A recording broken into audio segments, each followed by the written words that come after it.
अब देखो बच्चों, क्वेश्चन नंबर 16 में ये कह रहे हैं कि जब हम किसी भी ट्रेन से ट्रैवल करते हैं, ठीक है, एक फास्ट मूविंग ट्रेन है, ठीक, तुम्हारे सामने बहुत सारी चीजें आती हैं, घर आते हैं, ट्री आता है, कोई लाइट का पोल आता है, बहुत सारी चीजें आती हैं। तो हम क्या देखते हैं, जैसे हम इधर की तरफ ट्रैवल कर रहे हैं तो ये सारी चीजें दूसरे डायरेक्शन में मूव करती है ना, सबने ये चीज नोटिस करी होगी।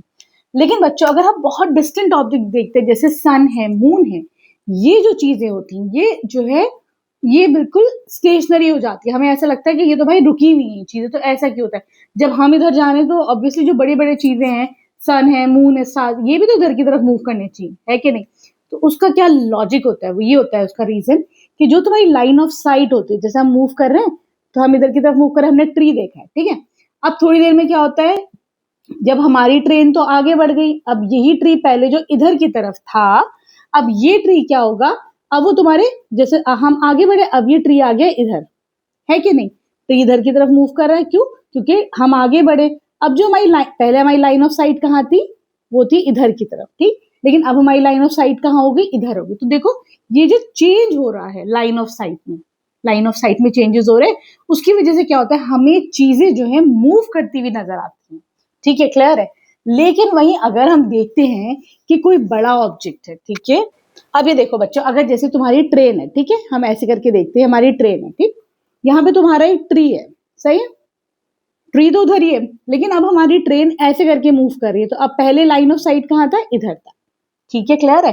लेकिन अब क्या हुआ, अब ये ट्रेन इधर की तरफ आ गई है मूव करते करते, ठीक है। अब जो लाइन ऑफ साइट होगा वो इधर की तरफ आ जाएगा, आएगा कि नहीं आएगा? तो ये जो चेंजेस हो रहा है लाइन ऑफ साइट में, उसकी वजह से क्या होता है, हमें ये चीजें जो है मूव करती हुई नजर आती हैं, ठीक है, क्लियर है।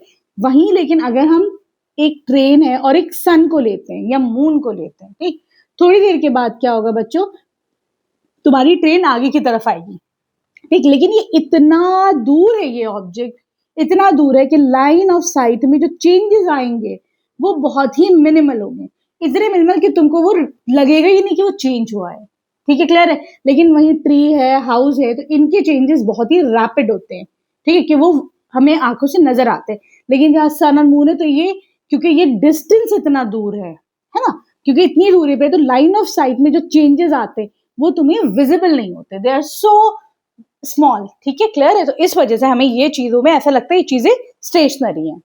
तो अगर बच्चों देखो तुम्हें रीजन लिखना हो तो तुम रीजन क्या लिख सकते हो, in case of trees and houses changes in line of sight are visible, ठीक है, ये जो चेंजेस होते हैं ये विजिबल होते हैं। But in case of distant objects like sun and moon, ये जो लाइन ऑफ साइट में जो चेंजेस होते हैं they are so small, so minimal, कि हमें क्या फील होता है, as if they are stationary, ये चीजें वहीं रुकी हुई है, ठीक है। I hope it's clear. अब आ जाओ नेक्स्ट क्वेश्चन पर।